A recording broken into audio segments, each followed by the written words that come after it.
Ka-curious, muling nakatutok na po ang buong bansa sa isang napakalakas po na bagyo na kasalukuyang minomonitor po ng Pag-asa.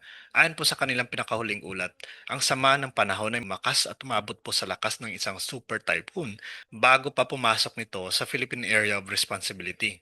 Kaya man po binibigyan din po ng Pag-asa na hindi pa tiyak ang magiging eksaktong landas nito.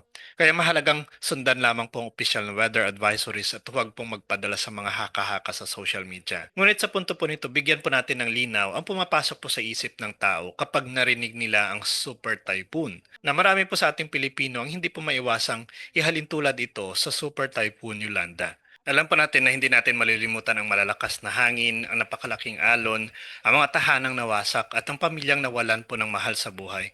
At ang napakaraming Pilipino po na nagsimulang muli mula sa wala. Hindi po natin sinasabi na ganoon din po ang mangyayari ngayon. At sana po huwag na itong maulit kailanman.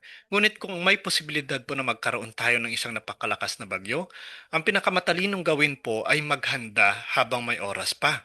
Sapagkat ang paghahanda po ay hindi tanda ng takot. Ito po ay tanda ng karunungan.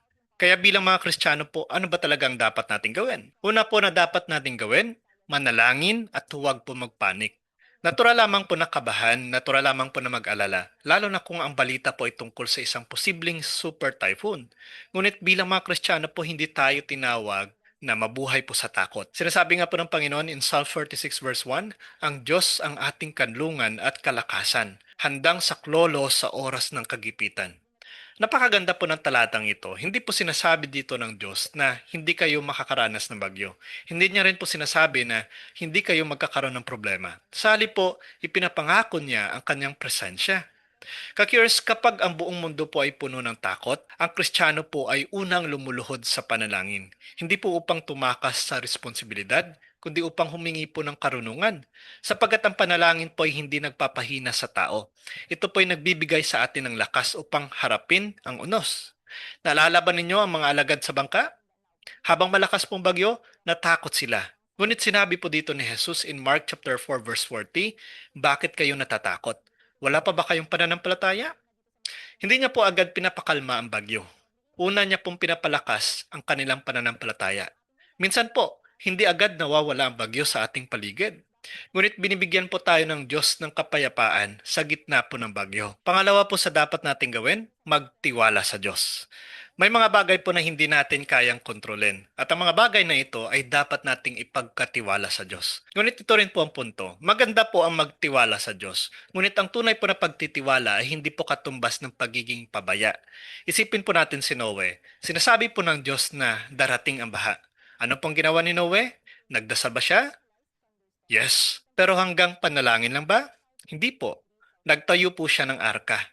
Ito pong napakahalagang aral dito. Ang Diyos po ang nagbibigay ng babala, ngunit si Noe ang gumawa ng kanyang bahagi. Ganito rin po tayo ngayon.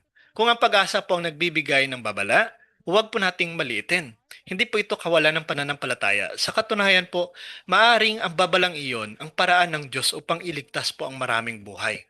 Kaya makinig po tayo sa pag-asa. Makinig po tayo sa ating LGU, makinig po tayo sa opisyal na advisory. Huwag po sa mga chain messages. Huwag po sa mga edited videos. Huwag po sa mga YouTube o Facebook post na nagpapakalat po ng takot ng walang opisyal na batayan. Bilang mga Kristiyano po, mahalaga rin ang katotohanan. Ikatlo po, ihanda po talaga ang buong pamilya, hindi lang po ang gamit. Kung sakaling lumakas man po ang bagyo, ngayon pa lamang, maghanda na. Hindi po bukas, hindi po kapag umulan na. Ngayon, maghanda po ng emergency bag, inuming tubig, pagkaing hindi madaling masira, gamot, first aid kit, flashlight, extra batteries, power bank, portable radio, mahalagang dokumento po na ilagay sa waterproof envelope. Ngunit higit po sa lahat, maghanda po bilang pamilya. Pag-usapan ninyo, kung bawalan man ng kuryente, ano ang gagawin? Kung kailangan lumikas, saan pupunta? Kung mawala ng signal, paano magkikita? Ang paghahanda pong ito ay maaring makapagligtas po ng buhay. At tandaan po natin ito. Kung inutusan man ng mga otoridad na lumikas, sumunod po tayo. Hindi po kahinaan ang paglikas. Hindi po kakulangan niya ng pananampalataya. Ito po ang pagpapahalaga sa buhay na ipinagkaloob ng Diyos. Ikaapat po, maging pag-asa din po sa iba. Sa panahon po ng sakuna, lumalabas po ang tunay na puso ng tao. May mga taong nag-hoard, may mga taong nagtitake advantage sa iba, ngunit bilang mga Kristiyano po, tinatawag po tayong maging iba. Kung ligtas ang inyong pamilya, kumustahin po ang kapitbahay, lalo na po ang mga matatanda, mga buntis, mga may kapansanan, mga batang walang kasama.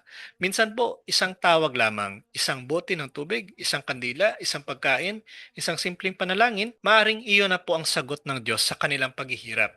Sabi nga po ng ating Panginoong Kristo in Matthew 25 verse 40, anumang ginagawa ninyo sa isa sa pinakamaliit na mga kapatid kong ito, sa akin nyo ginagawa.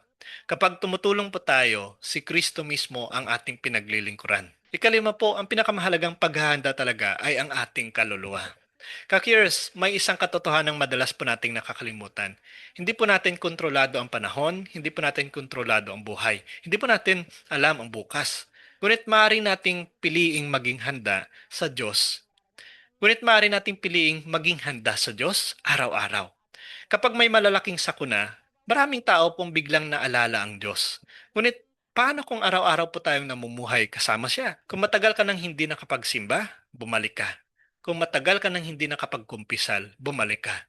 Kung matagal ka nang walang rosaryo sa iyong tahanan, simulan ninyo ngayong gabi. Kung matagal ka nang hindi nagbabasa ng Biblia, buksan mo ito ngayon. Dahil ang tunay po na paghahanda ay hindi lamang para sa bagyo. Ito po'y pag-asa sa bawat araw-araw na ipinagkakaloob ng Diyos. Sabi nga po ng ating Panginoong Kristo, Matthew 25 verse 13, kaya nga'y magbantay kayo sapagkat hindi ninyo alam ang araw o oras. Kakyers, hindi po natin alam kung gaano po kalakas ang magiging bagyo na ito. Hindi po natin alam kung saan ito daraan, ngunit alam po natin ang isang bagay na hindi po nagbabago. Ang Diyos ay nananatiling kasama ng kanyang bayan. Kaya sali po na mabuhay sa takot, mabuhay po tayo sa pananampalataya. Sali po na magpakalat ng panik, magpakalat po tayo ng pag-asa. At sali po na maghintay na lamang, maghanda tayo sa ating tahanan, sa ating pamilya, at higit po sa lahat sa ating relasyon sa Diyos. Kahit hindi po natin alam kung saan eksaktong daraan ng bagyo, hindi natin alam kung gaano ito kalakas pagdating, ngunit alam po natin ito, ang Diyos ay nanatiling kasama ng kanyang bayan. Kaya ang tamang tugon po ng isang Kristiyano ay hindi po panik, hindi po ang chismis, hindi po pagpapakalat ng maling balita, kundi panalangin, paghanda, pagtutulungan, pagtitiwala sa Diyos. Kaya manalangin po tayo, nagabayan po tayo ng Diyos sa paparating na bagyong ito. Sa ngalan ng Ama, ng Anak at ng Espiritu Santo. Amen. Panginoong Diyos, ipinagkakatiwala namin sa iyo ang aming bansa. Ingatan mong bawat pamilya, bigyan mo ng karunungan ang mga opisyal at mga rescuers, palakasin mo ang lahat na maaring maapektuhan ng bagyo, at turuan mo kaming maging handa, mapagmahal, at matatag sa pananampalataya. Naway sa gitna ng unos, manatili kaming nakatanaw sa iyo, sapagkat ikaw ang aming kanlungan at pag-asa.